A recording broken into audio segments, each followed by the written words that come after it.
Hello, welcome to the first lecture video on chapter 16, where we will be discussing the statement of cash flows. So in accounting one, you learned about all of the required financial statements for a sole proprietorship. Now that we're looking at things from the perspective of a corporation, in chapter 13, we saw that some of those same financial statements we're going to see for a corporation. So we start with our income statement, and then we move on to the statement of retained earnings, and then the statement of stockholders' equity, and then the balance sheet. And most of the time when we got to the balance sheet, we ended it, but that is not a complete set of financial statements. There's one more financial statement that we need to cover, and that is the statement of cash flows. The statement of cash flows encompasses everything that you've learned in accounting one and accounting two up until this point. So I've finally given you enough information to even be able to discuss the statement of cash flows in detail. So let's jump right into it. So why do we even need this statement of cash flows? When you look at an income statement, it does give you information on how much money the corporation earned during a specific period of time. But just because that is the amount that they've earned, that does not represent the amount of cash they have received. Because you can really have all the net income in the world, but if you don't have enough physical cash on hand to pay your employees, to pay your bills, to pay down your debts, you are not going to be in business very long. And in looking at the income statement, because we use accrual basis accounting, which means we have receivables and payables, and we have unearned and prepaids, because of that, all of the items listed on that income statement are not true cash items. Revenue could include some receivables. So I haven't received the cash from that yet. The customer has only promised to pay me. Or with some of my expenses, I record them as expenses, but I never make a cash payment for any of those expenses, like depreciation. Depreciation is one of those non-cash charges. We don't write checks out to the depreciation people. We just show that the value of our asset has gone down. So the purpose of the statement of cash flows tells me where the company got its cash from, whether they got their money from borrowing money or from issuing stock. Why does income and cash flow, why do those things actually differ? Why do those two items differ? The statement of cash flows explains why my net income is different from the actual change in cash from one period to the next. And it also shows me how the company spends its cash. Does the company invest in itself? Does it spend the majority of its money paying interest and paying down debt? What's really going on with the company? Because cash is king. And if you don't have cash flow, again, you're not going to be in business very long. Even for small businesses, entrepreneurs, when they go to the bank to try to get a loan, the bank, yeah, they'll look at your income statement, they'll look at your balance sheet, but what they really want to see is that statement of cash flow. Cash flows, how much cash do you have coming in? How much cash do you have going out? So this is a very important financial statement, and it helps the users of the company decide if it has enough cash to pay down its debts. It helps the users, not of the company, but of the financial statements. Can the company, or does the company have the financial flexibility to be able to respond to opportunities? You know, opportunities come along all the time. Opportunities to purchase a building, opportunities to invest in a certain project. But if you don't have enough cash on hand to be able to take advantage of that opportunity, then the opportunity doesn't really mean much. So that's what I mean when I say the term financial flexibility. It also helps those inside of the company plan their day-to-day operations. It helps them with budgeting, as we'll see in a future chapter. And it helps them make long-term investment decisions. So again, a very important statement. On the statement of cash flows, we are not simply talking about cash in the bank. We're also talking about cash equivalents. Cash equivalents are those highly liquid short-term investments that are so close to their maturity dates that changes in interest rates don't really affect their market value. So what am I talking about? Things like certificates of deposit with the bank, or CDs. But any type of investment that I'm holding basically for less than 3 months. And again, it's so close to the maturity date because I'm only holding it for less than 3 months that if the interest rates change, it's not really going to affect the market value or the value of that particular investment or instrument. All of those items are included in the statement of cash flows. And they're included because when a company has excess cash, you never leave excess cash sitting idle. You always take it and invest it into some short-term type of investment so that you can easily get to it if you need your cash. So that's why we need to include that in the cash, in the statement of cash flows. We include those cash equivalents as well. So in looking at the statement of cash flows, there are three major sections. So in a couple of minutes, I'm going to show you what this statement of cash flows looks like. But there are three separate sections. The operating activities section provides me with information on cash flows that I use in the normal course of business. So if I'm in the business of selling shoes, all the money I receive from selling shoes, all the money that I pay out to specifically help me sell those shoes, all of those costs are included and revenues are included in the operating activities section. In the investing section, this is where I'm investing in myself by purchasing long-term assets. So buying property, plant, and equipment, buying investments or stocks and bonds in other companies. All of those items will be included in the investing section. And financing is all about how I'm raising money for my corporation. Am I raising money by issuing debt like bonds or notes payable, or am I raising money by issuing stock? So all of my debt transactions and my stock transactions, for the most part, are included in financing activities. So here are some examples, specific examples of operating activities. Now, I mentioned that all of my items that are related to financing my company are included in the financing section, but with the exception of interest, because interest is, although it's related to my debt, it's not me paying down my debt. When I pay out interest, it's the cost of borrowing money, which is essentially the cost of doing business. It's included in the operating activities section. And on the flip side of that, if I happen to have an investment that pays me interest, that interest revenue is also included in the operating activities section. If I invest and purchase the stock of another corporation, I'm a corporation, but yes, I'm still allowed to purchase stock of other corporations. Any dividend revenue that I receive from that is also an operating activity. So when I say financing, again, I'm specifically talking about debt or equity or stock transactions for that specific company. But operating activities, there could be some stock transactions, but it's me purchasing someone else's stock, not issuing my own. That's the line of demarcation there. But some pretty straightforward things: collecting cash on credit sales, collecting cash from cash sales. All of these are operating activities. Generally what you're going to find on the income statement. For my investing activities, you're going to see a lot of long-term assets here. And some of these can be short-term assets as well, but specifically these are short-term investments. So this is what I'm talking about when I'm saying purchasing stock in another company. I'm going to find the actual purchase of stock in another company in the investing section. I'm going to find buying a building or selling a vehicle. All of those things are investing activities. So specifically long-term assets. So keep that in mind. And then for my financing activities, notice that when you read this, the transactions are about me issuing stock for my corporation or buying back shares of stock or paying dividends on my own stock.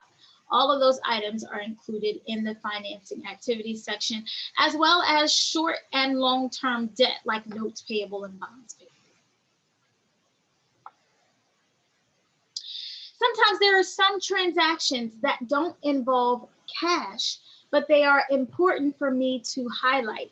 If I don't include these items on the statement of cash flows, they can be misleading, but I'm not including these items in my numbers. I'm only making a little notation at the bottom of my statement of cash flows. And these are non-cash investing and financing activities. So if a corporation borrows money to purchase equipment, when they borrow that money, they don't physically receive the money. The money goes to the company that they're buying the equipment from. So the corporation will put on its balance sheet debt because now they owe that financing company, and they will put on their balance sheet the actual equipment that they received from the seller of that equipment. No cash changes hands in that specific transaction, but it does affect the investing and financing section in that the equipment is a long-term asset and the debt is a financing activity. These are items that would need to be disclosed, and they're called non-cash investing and financing activities. So the example I just gave you is this one right here, the purchase of long-term assets by issuing a note or a bond.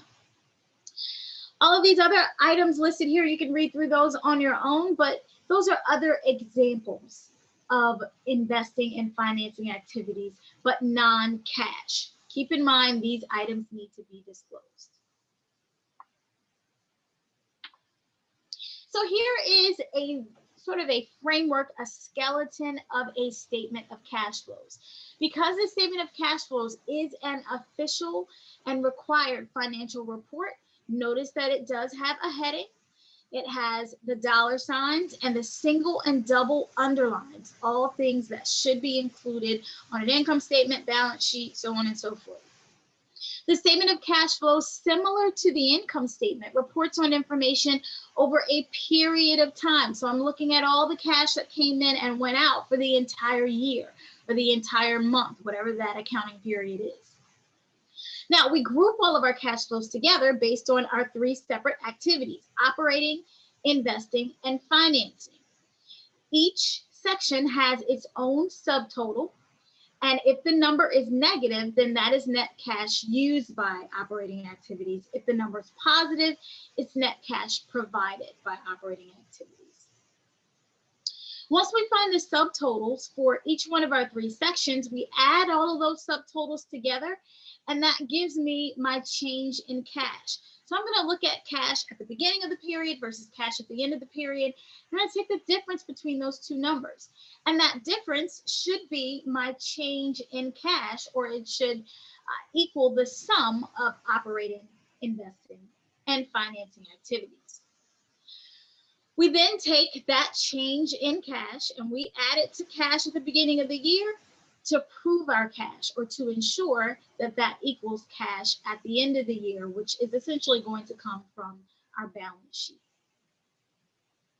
And as far as the non-cash investing and financing activities, you can list those at the bottom of the statement of cash flows, or it could be a separate note along with all of our other notes in our disclosures for all of our other financial statements. So there are 5 important steps when it comes to preparing the statement of cash flows. And in step 1, it's sort of weird because it looks like we're kind of starting backwards, but we really aren't. We're finding our check figure first. The first step is to find the change in cash. So we're going to go to our balance sheet and we're going to look at cash at the beginning of the year versus cash at the end of the year, and we're going to find the difference. So we find the net increase or decrease in cash. Then in the second step, we deal with our operating activities first. We see whether we have inflows or outflows from that section. Then we move on to investing, that's step 3, and financing is step 4. Once we complete those steps 2 through 4, we combine all of our numbers, because for each one of these steps, again, I'm going to get a subtotal. We combine all of our numbers and we make sure that that total is equal to what we computed in step 1. And if it does, that's one of those things where it doesn't mean that everything is perfectly right. We could have something in the wrong category, but at least we're on the right track. But then we'll prove our cash by taking our change in cash and adding it to our beginning cash to get our ending cash.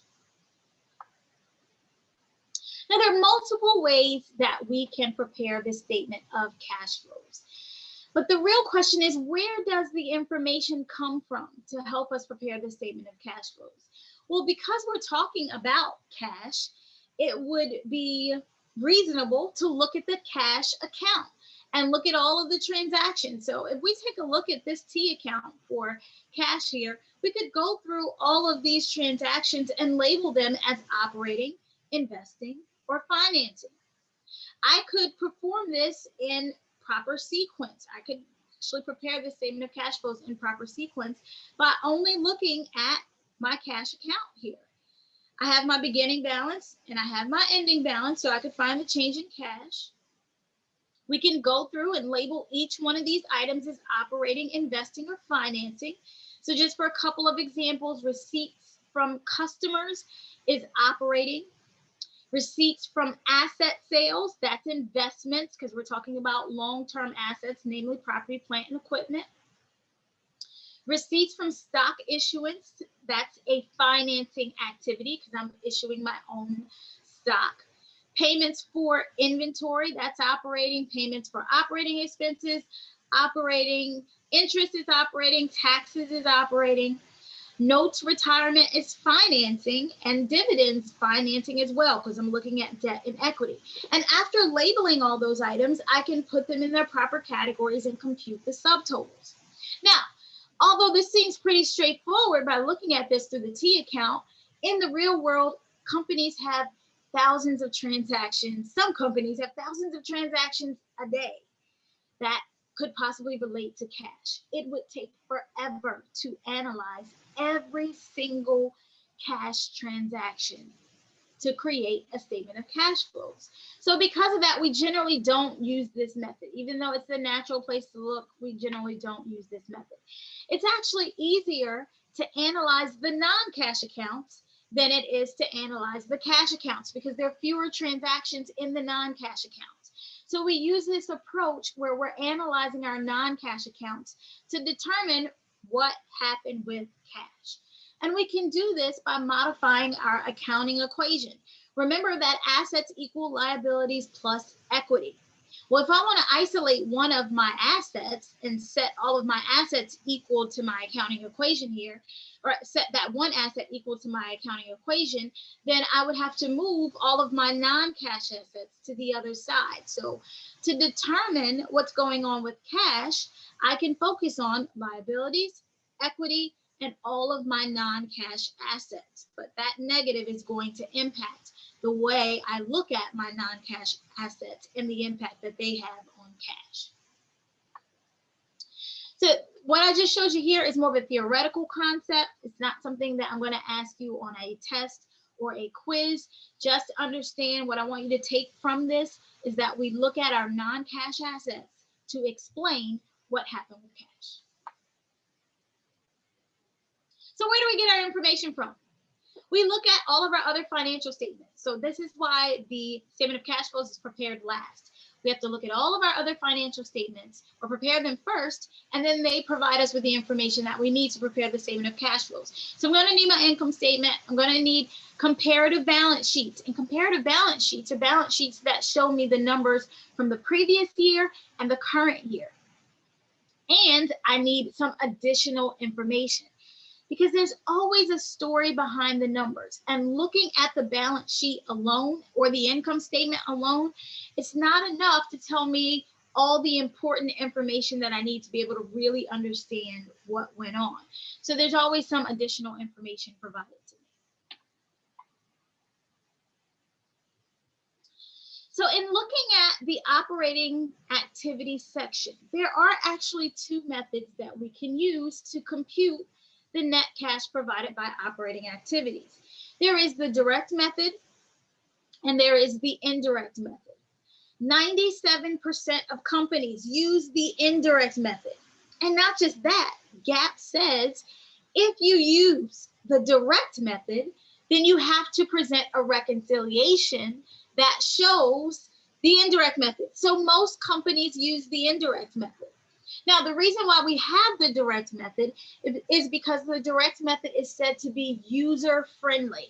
So if you don't know a lot about accounting and you look at the statement of cash flows prepared using the direct method for the operating activities section, you'll see terminology that you understand. Cash paid for merchandise, cash paid for wages. But take a look at the indirect method. You'll see things like adjustments to reconcile net income, and depreciation expenses on there, and increase in income taxes payable. You may not totally understand what that means. So GAAP may recommend that you use the direct method because it's user-friendly, but it's not preparer-friendly. So because we have the choice, most companies choose the indirect method. With all that being said, we're using the indirect method. Know that there are two methods of preparing. the operating activity section where we're going to use the indirect method. The indirect method starts with net income, and we convert net income to a true cash figure. So we look at our income statement and we try to pull out or back out all those items that are non-cash, and we look at our current assets and our current liabilities. By looking at the changes in our current assets and our current liabilities, it helps us determine what portion of this net income is a true cash figure. So we make adjustments to net income to make it a true cash figure. So let's look at the indirect method first. So listed on this slide, we have all the information that we need to prepare our statement of cash flows. We have our income statement, balance sheet, and our additional information. The first overall step of preparing the statement of cash flows is to find the change in cash. Cash is on my balance sheet. It's an asset on my balance sheet, so I know I'm going to go to my balance sheet. And this is a comparative balance sheet. Notice that we have the amounts from 2019 and 2018. The change in cash is already computed for me. I just look at this change column and I see that cash increased by $5,000. We are going to use this statement of cash flows to explain this change in cash. I'm going to get my three subtotals from operating, investing, and financing. And when I finally add all those numbers together, it should be equal to that $5,000 increase. So step one is done. You can put a check by step one. We have our change in cash. Step two is to move on to the operating activities section. The operating activities section of the statement of cash flows requires us to use our income statement and our balance sheet. We can look at the additional information, but more often than not, the additional information is going to relate to the investing and the financing sections. The only thing I need from the additional information here is that the accounts payable balances result from inventory purchases. And the only reason I need to know that is because I need to look at my current items to examine them for changes, because those changes are reflected in this income statement somewhere along the way. And it's just the relationships between our financial statements. So I'm not going to turn this into a high-level theoretical conversation or discussion of information that you don't necessarily need. So when I feel myself moving in that direction, I'm saying that out loud to remind you, don't get overwhelmed with all of the extra terminology that I'm using. We're trying to find the cash provided or used by operating activities. The starting point is net income, because under the indirect method, we make net income a true cash figure. So we start with net income, and then we adjust net income for any non-cash items that may be on the income statement. So take a look at the income statement. And some of these items, I can't tell whether it's non-cash or not. I don't know if they're non-cash figures in sales. There could be if I had some credit sales, but I don't know that for sure. The ones that I explicitly know about are depreciation, gains, and losses. So after we begin with net income, we move on and we look for items like depreciation, gains, and losses. Now, along with depreciation, there could also be amortization, and there could also be depletion. All of these are non-cash items. Think about when we record depreciation. We debit depreciation expense, we credit accumulated depreciation. We never pay out any cash for that. If I leave this depreciation sitting in net income, then I'm going to have some non-cash figures in there. And I'm trying to make net income a true cash figure. So in the operating activities section, we are going to begin with net income in the amount of $38,000. And I'm going to stop my share in a second so you can see what I'm writing. And the very next step is to add depreciation expense. Now, if it was depreciation or depletion or amortization, we would also add those back. but I'm adding them back because I deducted them to arrive at net income, but it's not a true cash figure. So we're going to add that back. Expense of 24. All right, so I'm going to have a ton of sharing and not sharing. All right, so net income, and then I'm adding depreciation expense. Let's move on.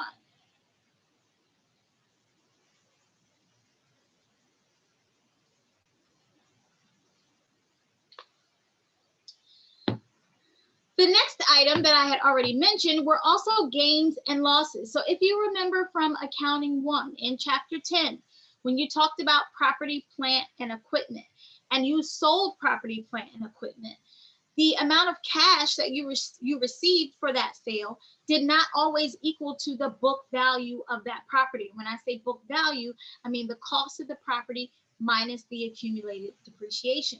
So the result would be a gain or a loss. The gain or loss that's recorded or shown on the income statement doesn't represent how much cash you received. It represents the difference between the cash you received and the book value. So those are non-cash items that we have to back out. Now, I need to do the opposite of what I did before on that income statement. So for the loss, I deducted that before, so I need to add it back. I'm going to add the loss of 6,000. But for the gain, I added that in, so I need to do the opposite here. I need to subtract. So we're going to subtract, or you can write deduct the gain of 16,000. Let me stop my share again.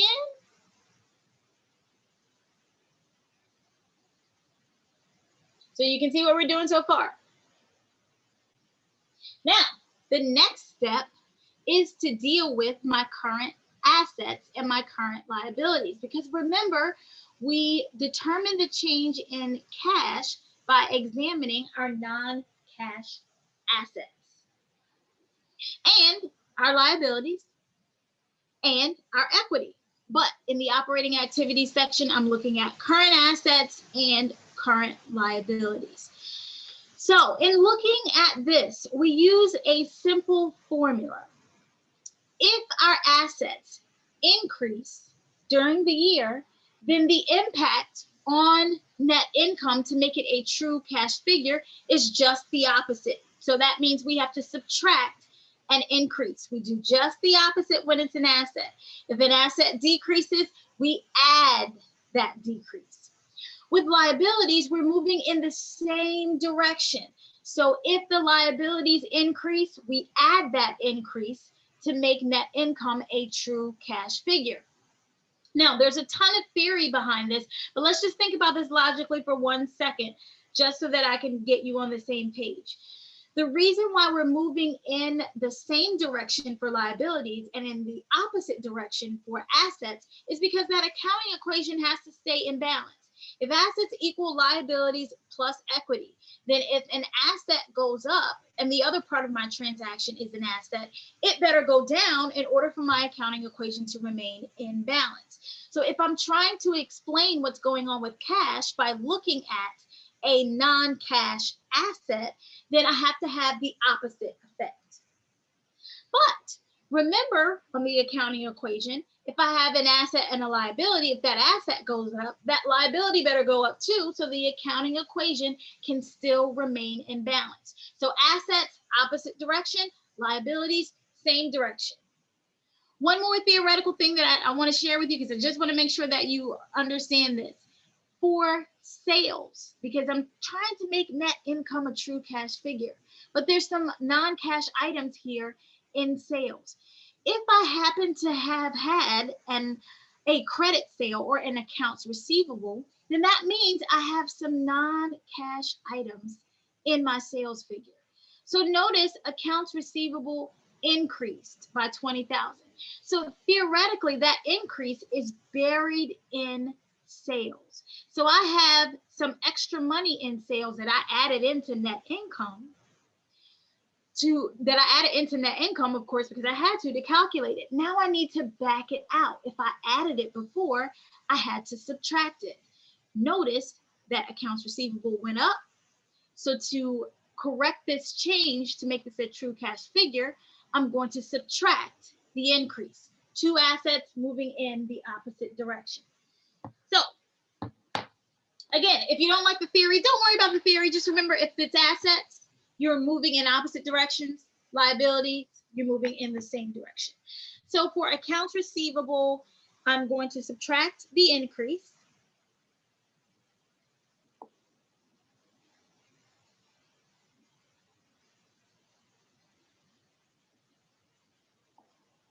And that was 20,000.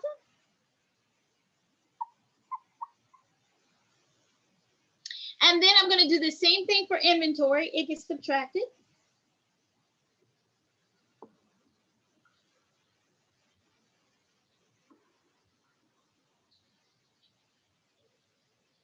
And we're also going to do the same thing for prepaid expenses. We're going to subtract them.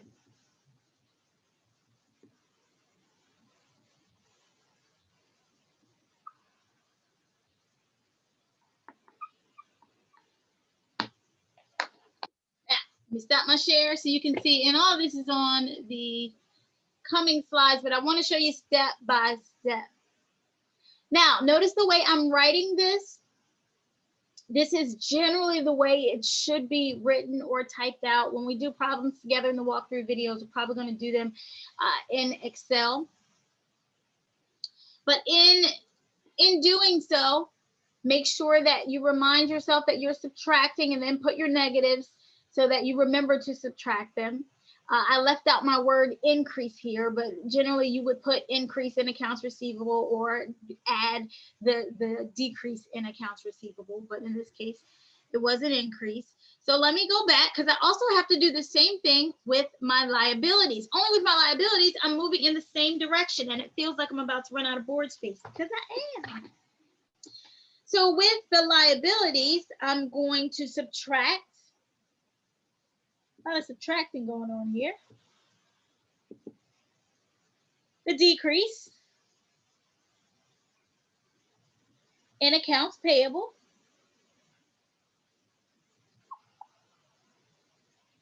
And we're going to subtract the decrease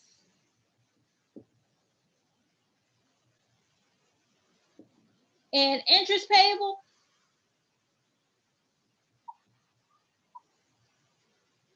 $1,000. And finally, we will also subtract, and I don't have enough room to write this, so it's not even, I'm sorry, we're going to add the increase in income taxes payable. And I don't have enough room to add it in income taxes payable, but you kind of get the gist of what's going on here. Now, let's see this on the slides because it's much neater on the slides, but sometimes I feel like it gives me an extra chance to show you this multiple times if I do it using a board. Now, here is the entire thing all finished. So in the operating activity section, using the indirect method, we begin with net income. Net income is always our starting point. Now, don't confuse that answer with the question of what's the overall first step in preparing the statement of cash flows. You find that change in cash. But the first step for the operating activities section using the indirect method is net income. Now, we then add back any non-cash items like depreciation, depletion, amortization. We also add back any loss and we subtract out any gain. Those items are all found on the income statement. After we deal with the income statement items that we can clearly see are non-cash, we move on to some of those other income statement items, but we adjust them by adjusting their partners. And their partners are current assets and current liabilities. Accounts receivable is linked with sales. Inventory is linked with cost of goods sold. Accounts payable may be linked with some of my expenses, as well as prepaid expenses linked with some of my expenses. Interest payable is linked with interest expense. Income taxes is linked with income tax expense. So all of these current assets, by looking at the changes in current assets and current liabilities, that allows me to adjust for any non-cash items. A change in a current asset has the opposite effect on net income to make it a true cash figure, but a change in liabilities moves in the same direction. So here it is again summarized for you. And as far as the order goes, now this is the general formula that I use to help you remember what you're supposed to do. But if you happen to put net income first and then you immediately move to your current assets and current liabilities, I'm not going to take off for that. As long as you have everything there, net income should be first. But as far as the order for everything else, there's some flexibility there. So we deal with our non-cash items like depreciation, depletion, amortization, gains and losses. And then here is a table that sort of summarizes what I was telling you before. And another way that I like to show it to you, I think I could show it to you on my handy dandy board here, is that if you are dealing with current assets,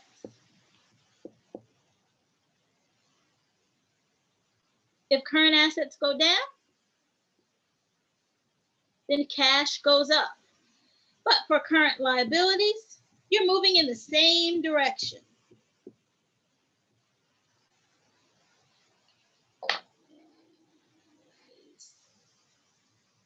Stop my share again and show you what I'm talking about. Current asset goes down, the impact to make it a true cash figure or the impact on net income. So you can cancel this and you can put net income or you can talk about it as cash, but we're trying to get to a true cash figure. Just the opposite. Current liabilities, you're moving in the same direction. Now, this, of course, applies to our operating activities section. So I would say if you can, use a snipping tool, copy this little table and have that on your page of notes when you're taking the exam to help you remember that assets moving in opposite direction, but liabilities, you would be moving in that same direction in the operating activities section.